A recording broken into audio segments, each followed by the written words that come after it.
Libras, a linguagem brasileira dos sinais.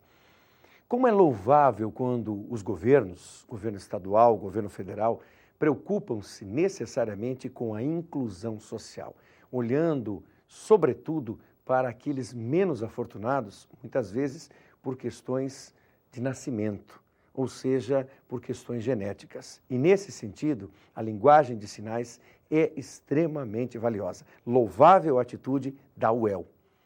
E a abertura do programa Eureka de hoje, que traz a matemática e elogia, sim, iniciativas como a da Universidade Estadual de Londrina, que promovem essa inclusão social que é extremamente relevante. Assim como outras tantas instituições o fazem, e quando fazem isso, merecem o nosso enaltecimento. O Projeto Eureka aqui, modestamente, diz assim: parabéns por existir inclusão digital, por existir inclusão social, por entendermos que o processo é um todo. E quando todos ganhamos, a vida se torna extremamente melhor. Professor Domingos, bom trabalho. Ensine, oriente, explique, mostre exercícios, peça que os alunos façam, pois vale a pena. Domingos, grande abraço, amigo.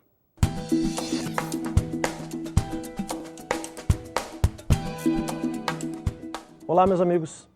Estou aqui mais uma vez para falar sobre matemática e hoje o nosso assunto é um assunto muito cobrado em concursos, tanto concursos vestibulares quanto concursos públicos. Nós estamos aqui hoje para falar sobre função do primeiro grau. A função do primeiro grau que você verá na aula, que é representada por uma reta. E como existem tantos gráficos representados por retas, essa aula é uma aula muito importante. Não só para matemática, porque na verdade você pode encontrar um gráfico que é uma reta na biologia, você pode encontrar até mesmo numa prova de língua portuguesa, como eu comentei na aula anterior. Você pode ter uma redação, tem um gráfico para você avaliar e tirar dali a redação. Enfim, nós temos N possibilidades para a aula de hoje. E para a gente falar de função do primeiro grau, a primeira coisa a ser feita é pensar como é que é o formato de uma função do primeiro grau. Então nós podemos escrever de forma genérica assim: y igual a vezes x mais b. Não esqueça que, se você não quiser usar o y, você pode usar f de x. f, abre parênteses, x, fecha parênteses, igual a vezes x mais b. Essa é a representação genérica de uma reta, pessoal, mas é bom que vocês saibam que o a e o b podem ser outras letras. Pode ser m e n, mx mais n, pode ser px mais q. Então nós temos algumas possibilidades. Mas o importante é que você pense assim: a letra que está multiplicando x, no caso a, é chamada de coeficiente angular. Daqui a pouco eu explico o que ela significa.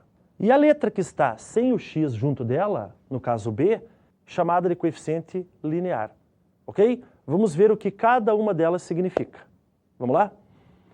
A letra A, pessoal, ela representa a inclinação da reta. Você vai falar reta? É reta pelo seguinte: toda função do primeiro grau tem como representação uma reta. Ok? Então, o A representa a inclinação da reta. A gente vai ver se a reta é crescente, decrescente ou nenhuma das duas, se é uma reta horizontal. E o B, ele tem um significado até um pouco mais simples. O B é o ponto onde essa reta intercepta o eixo Y, tá certo? Vamos mostrar um exemplo prático para você. Mas antes eu tenho uma pergunta a te fazer.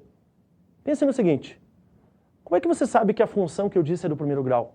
Y igual a ax mais b. Como é que eu sei? Eu sei porque o expoente do x é 1. Isso representa a função do primeiro grau. Tá certo, gente? Essa função do primeiro grau pode ser chamada de função afim.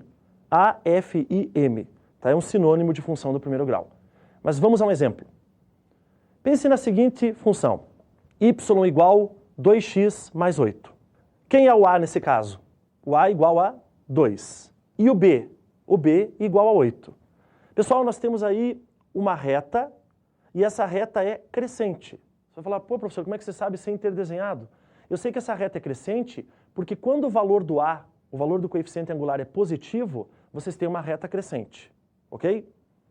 Quando o valor do a for negativo, vocês têm uma reta decrescente, certo? E a única coisa que não pode acontecer, pelo menos nesse instante, é o a ser zero. Até porque se o a for zero, o termo em x desaparece e aí você não teria uma função do primeiro grau. Você teria uma outra função que daqui a pouco a gente vai ver que é uma função constante.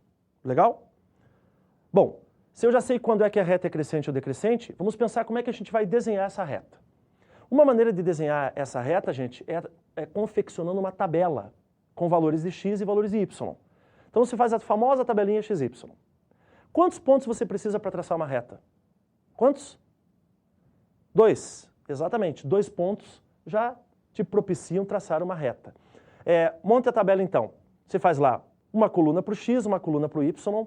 Você atribui 2 valores para x, chuta 2 valores para x. Quais, professor? O que você quiser. Pode ser 0 e 1, professor? Pode. Se você quiser, por favor. Chutando esses valores, então vamos lá. Qual era a função? Y igual 2 vezes x mais 8. No lugar do x você coloca 0. 2 vezes 0, 0, mais 8, 8. Então quando x é 0, y vale 8. Agora você coloca o outro ponto, x igual a 1. 2 vezes 1, 2. Mais 8, 10. Então você ficou com a seguinte tabela. 0 é o valor do x, 8 é o valor do y, 1 é o valor do x, 10 é o valor do y. Fechado? O que você faz agora? Você desenha um plano cartesiano, lembra do plano XY? Desenha. E aí, apareceu para você o seguinte, plano cartesiano, você vai marcar para mim os 2 pares ordenados, o 0, 8 e o 1, 10. Então vamos lá. 0, você sobe até o 8, marca um pontinho. Depois, 1 sai do 1 no x e vai até a direção do 10, marca outro pontinho. Marcou os 2 pontos? Então, aí você já consegue traçar o quê? Traçar a reta que a gente deseja. Repare como essa reta é crescente. Você olha da esquerda para a direita e você vai ver se a reta está subindo ou descendo. Então, nesse caso, pessoal, a reta é crescente. A gente já tinha comentado porque o A, o coeficiente angular, ele vale 2. Ok? Essa é uma maneira de traçar uma reta, mas existe outra. Vamos fazer o seguinte, vamos dar uma olhada na seguinte situação. Pegue a mesma reta, a mesma, y igual 2x mais 8, e agora a gente vai fazer assim. Pegamos o plano cartesiano, certo? De novo, o plano XY, e olhe quem é o A e quem é o B. O A vale 2 e o B vale 8. Sabe o que esse 8 significa? Lembra? O ponto onde a reta corta o eixo Y. Certo, gente? Então ela vai passar pelo 8. Então sempre o B, o coeficiente linear, ou se você quer chamar de termo independente, já que ele não tem o x, você pode, o B é o valor onde a reta corta o eixo Y. Tá? Professor, e como é que eu vou descobrir onde ela está passando no x? Pessoal, esse ponto onde a reta corta o eixo x tem um nome muito especial, muito conhecido.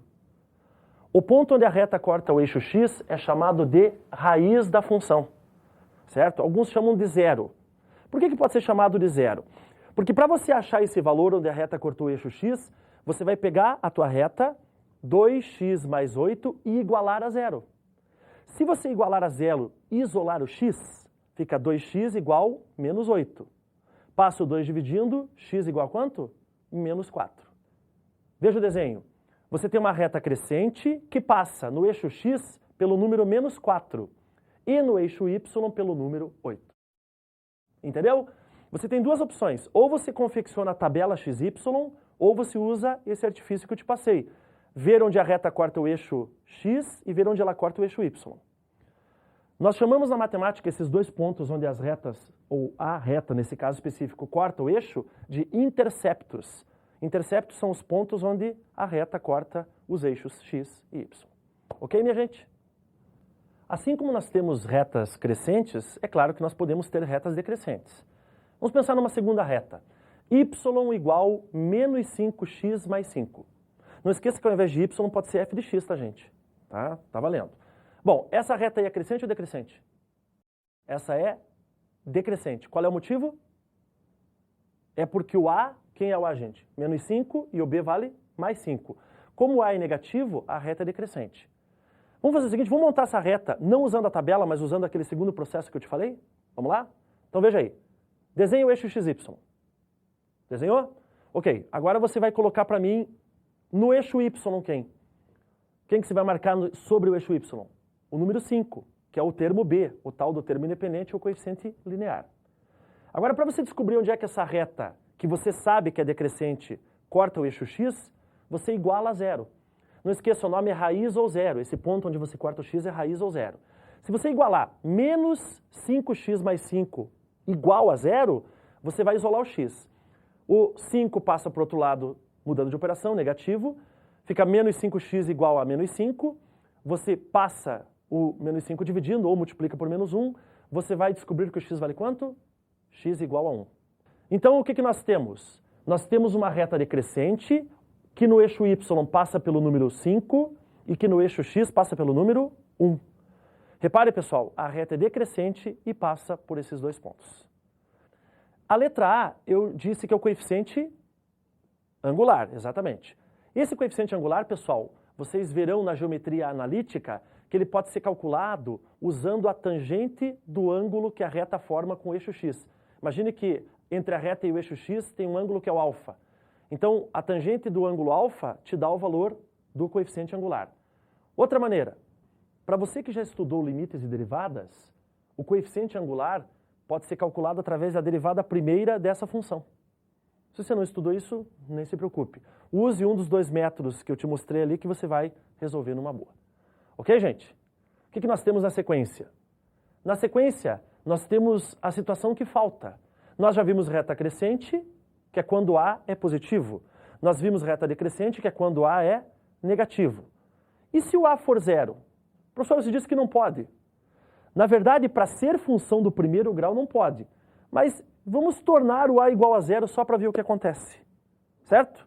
Mas isso, pessoal, nós vamos fazer no próximo bloco. Me aguarde.